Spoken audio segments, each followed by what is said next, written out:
మహిళలు ఆర్థికంగానూ అన్ని రంగాల్లో ముందుకు వెళ్లాలంటే ప్రతి మహిళ విద్యావంతురాలైతేనే అది సాధ్యమవుతుందని జిల్లా జాయింట్ కలెక్టర్ అపూర్వ భరత్ పేర్కొన్నారు. కాకినాడ ఎన్ఎఫ్సిఎల్ రోడ్లో గల జిల్లా క్రీడా మండలి మైదానంలో జిల్లా ఎన్జీఓ అసోసియేషన్ మహిళా విభాగం ఆధ్వర్యంలో అంతర్జాతీయ మహిళా దినోత్సవం వేడుకలు ఘనంగా నిర్వహించారు. కార్యక్రమానికి ఎన్జీఓ జిల్లా నాయకురాలు పద్మ మీనాక్షి స్వాగతం పలికారు. మహిళా విభాగం చైర్పర్సన్ దేవి అధ్యక్షత వహించగా జిల్లా జాయింట్ కలెక్టర్ అపూర్వ భరత్ ముఖ్య అతిథిగాను, GGH superintendent doctor Lavanya Kumari విశిష్ట అతిథిగాను, junior employment officer Sirisha, assistant treasury officer అపర్ణలు గౌరవ అతిథులుగా పాల్గొన్నారు. కార్యక్రమంలో మహిళా దినోత్సవం సందర్భంగా నిర్వహించి వివిధ పోటీల్లో విజేతలకు అతిథుల చేతుల మీదుగా బహుమతులు అందజేశారు. ఈ సందర్భంగా అతిథులు JC Apoorva Bharat, doctor Lavanya Kumari, AP NGO association president secretary Rammohanrao, Murthybabu, Padma మీనాక్షిలు ప్రసంగించారు. ఈ కార్యక్రమంలో Devi, Gauri, treasury employees president Sasikumari, ministerial employees association president Veeraji, విద్యాశాఖ president Ravikumar, retired employees president Veerabhadraswamy, nursing association president Buriga Vijayalakshmi, NGO మహిళా విభాగం వైస్ చైర్పర్సన్లు Annagrace, Rudrareddy, Mrinalini, Sudha, convener Gauri, joint convener Lalitha, Vishnupriya, Lakshmi, Mangatayaru, Divyasri, Sujatha, Anantalakshmi పెద్ద సంఖ్యలో మహిళా ఉద్యోగులు పాల్గొన్నారు. It is about every day. We should not talk like this that today is International Women's Day. Okay, I'll give you some bouquets. I'll let you speak on the stage. In Collectorate there are 34 women employees working, and I'm telling you, without them Collectorate doesn't work, and if Collectorate doesn't work, district doesn't work. Collectorate, I'm very happy to come here. It's a huge responsibility, it's a huge respect that you have called me here on this stage with so many seniors, so many superwomen. I salute you and I thank you for everything that you have done till now, and I'm very proud of all of you.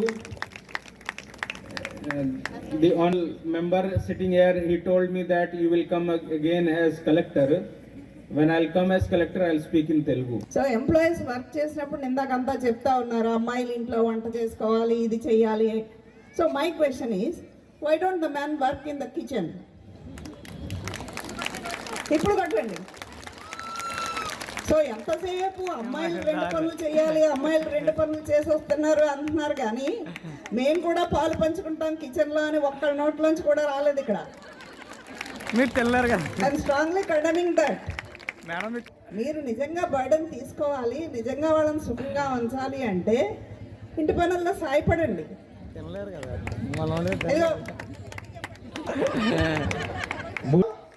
అట్లా చేసినప్పుడు ఏంటంటే half of the burden will be లెసన్డ్.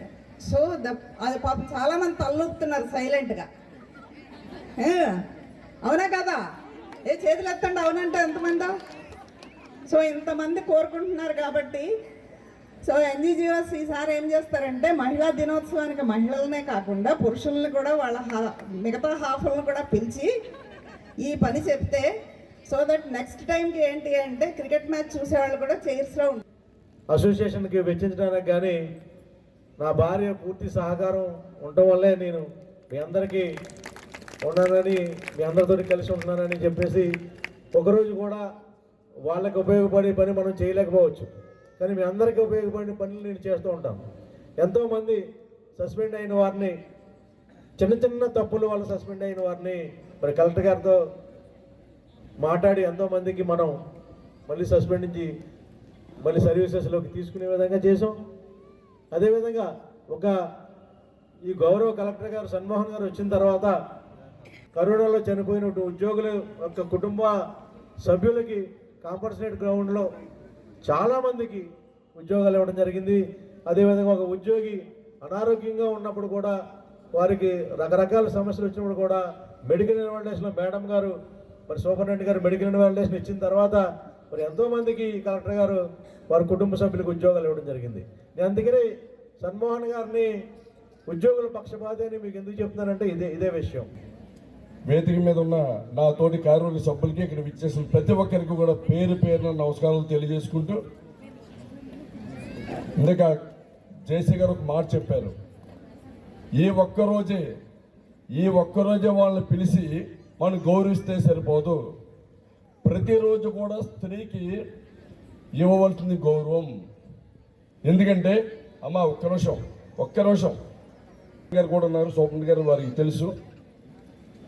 ఈ మధ్య నేను ఎక్కడో చదవడం జరిగింది, చాలా కళ్ళ నీళ్ళు వచ్చాయి. ఏంటంటే ఒక మనిషి ఒక బాధను తట్టుకోవడానికి ఒక పారామీటర్ ఉంటే అది 45 పాయింట్లు అనుకుందాం. అంటే ఆ 45 పాయింట్లకి దాటి ఒక మనిషి, ఒక హ్యూమన్ బీయింగ్ ఆ బాధను తట్టుకోలేడు.